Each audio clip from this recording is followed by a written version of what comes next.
स्वाधीनता दिवस अवसर में देश 80तम स्वाधीनता दिवस पालुवा बेले कटक टांगी देखा मिलता भिन्न एक दृश्य। बीजेपी नीति आदर्श में चलुवा टांगी अंचल शिक्षाविद टांगी विद्यापीठ एक त्रिरंगा शोभा बाहर करते।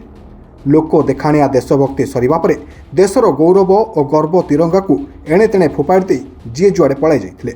जहाकु नहीं कटक ग्रामीण बीजेपी उपसभापति हिमांशु महांती गत 17 तारिख में टांगी थाना एक लिखित अभियोग करथिले, किंतु यह अभियोग को एक सप्ताह पूरी जाइतिले सुधा टांगी थाना यह उपरे कौनसी पदक्षेप नै नथिबारु हिमांशु आज टांगी थाना रे दीर्घ समय धरी धारणा बसथिले। पर चौद्वार एसडीपीओ यह उपरे 60 दिन मध्य कार्यानुष्ठान नेबाकु नै एक लिखित प्रतिश्रुति देबा परे हिमांशु अनशनरु उठिथिले। मो ना संध्याराणी सतपति सालेपुर आसी बसबार कारण हूँ आमर 80तम स्वाधीनता दिवस अवसर में जो तिरंगा यात्रा होता ता देहरे आम तिरंगा को किसी असम्मान करा जाइछि। तार एफआईआर गोटे भाई देइथिले टांगी थाना रे दिया होता 7 दिन तले, किंतु तार आज पर्यंत कौन निर्देश बाहरला ना, तेणु कि आमको कौन अप टू डेट दिगला ना। से आम आज तिरंगा को न्याय दाबी तिरंगा न्याय दाबी आम आज एठारे अनशन में बस सी तो किसी भी होता पारे। सेटा गोटे कथा हूँ बर्तमान महिला दिनटा को सफा करने तो बहुत समय लगे, किंतु जी मु भावुँ बोध हुए से समय है महिलाटा सफा हाँपाई धारा रही जहाँ पर कि आमर तिरंगा भली अपमानित होती, जोटा खाली से तिरंगा गोटे पताका नुहे जी कि आम गौरवर गाथा जे कोटी कोटी ओडिया भारतीय होती रक्त लुहरे गढ़ा जो आमर पताका तिरंगा पताका ताकू असम्मान करा जाइछि।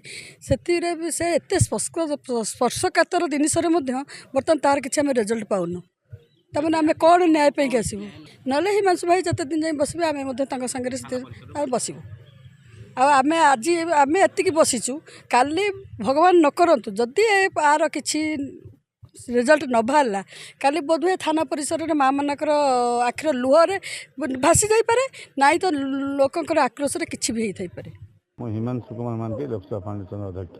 प्रथम तिरंगा गोटे एफआईआर रुजु करी जहाँकि क्या ना दी मु एबे आईआईसी ठारू एसडीपी ठारू एसपी ठारू मु गोटे लेखा नेली जोटा कि 60 दिन जो दिन एफआईआर माने रेस्टी है केस 60 दिन मध्य सी दोषी की दंड देवे। तिरंगा को असम्मान कर तले पकई से गोटे मो बहुत गोटे बड़ दुखद विषय। मो माँ को जब किए तले पकई टाण केमती लगे मुझे मुझे बहुत खुशी अच्छी। 60 दिन मध्य जदि मोर कौन कथा न शुणती मुझे एसपी ऑफिस रे धारणा देवी, अनशन भी करी, खाइबी ना।